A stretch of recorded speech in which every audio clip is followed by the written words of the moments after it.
ചെന്നൈ നഗരത്തിൻ്റെ iconic ലാൻഡ്മാർക്കായ Ripon building കാണാനാട്ടോ നമ്മളിന്ന് വന്നിരിക്കുന്നത്.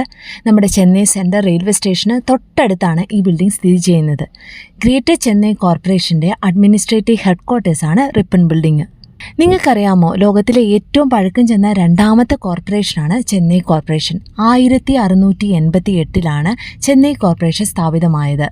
എന്നാൽ റിപ്പൺ ബിൽഡിംഗ് നിർമ്മിക്കുന്നത് 1913 ബ്രിട്ടീഷ് ആർക്കിടെക്റ്റായ GTS ഹാരിസിന്റെ രൂപകൽപ്പനയിലും P ലോകനാഥ മുതലിയാറിന്റെ മേൽനോട്ടത്തിലുമാണ് ഈ മനോഹരമായ കെട്ടിട സമുച്ചയം നിർമ്മിതമായത്.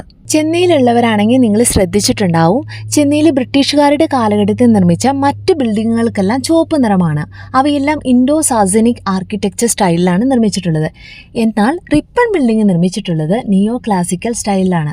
ഇതിന് ഈ വെളുപ്പ് നിറം നൽകാൻ വേണ്ടി ഉപയോഗിച്ചത് ചുണ്ണാമ്പ് പ്ലാസ്റ്ററിംഗ് ആണ്. റിപ്പൺ ബിൽഡിങ്ങിൻ്റെ ഏറ്റവും വലിയ സവിശേഷതയാണ് കേട്ടോ ഈ സെൻട്രൽ ക്ലോക്ക് ടവർ.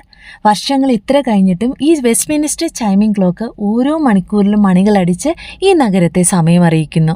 ബ്രിട്ടീഷ് ഇന്ത്യയിലെ വൈസ്രോയി ആയിരുന്ന ലോർഡ് റിപ്പൻ്റെ പേരാണ് കേട്ടോ ഈ ബിൽഡിങ്ങിന് നൽകിയിരിക്കുന്നത്.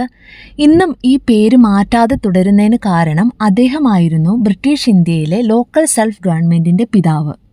പിന്നെ ബ്രിട്ടീഷുകാരുടെ കാലത്ത് നിർമ്മിച്ച പല കെട്ടിടങ്ങളും ഇന്ന് മ്യൂസിയങ്ങളും ഹോട്ടലുകളും മറ്റ് പലതുമായിട്ട് മാറിക്കഴിഞ്ഞിരിക്കുന്നു. എന്നാൽ റിപ്പൺ ബിൽഡിംഗ് എന്തിനാണോ നിർമ്മിച്ചത് അതേ ഫംഗ്ഷൻ തന്നെയാണ് ഇപ്പോഴും നിറവേറ്റുന്നത്.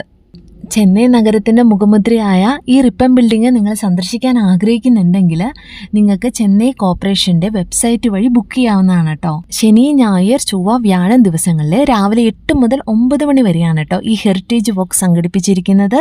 എൻട്രി ഫ്രീ ആണ്. പിന്നെ നമുക്ക് കാര്യങ്ങൾ പറഞ്ഞു തരാൻ ഒരു ഗൈഡും ഉണ്ടാകും. ചെന്നൈ കൗൺസിൽ റൂം അടക്കം നമുക്ക് തുറന്ന് കാണിക്കുന്നതാണ്. അതോടൊപ്പം തന്നെ 24 hours പ്രവർത്തിക്കുന്ന ചെന്നൈ കൺട്രോൾ റൂമിൻ്റെ പ്രവർത്തനങ്ങളും നമുക്ക് കാണാൻ സാധിക്കും.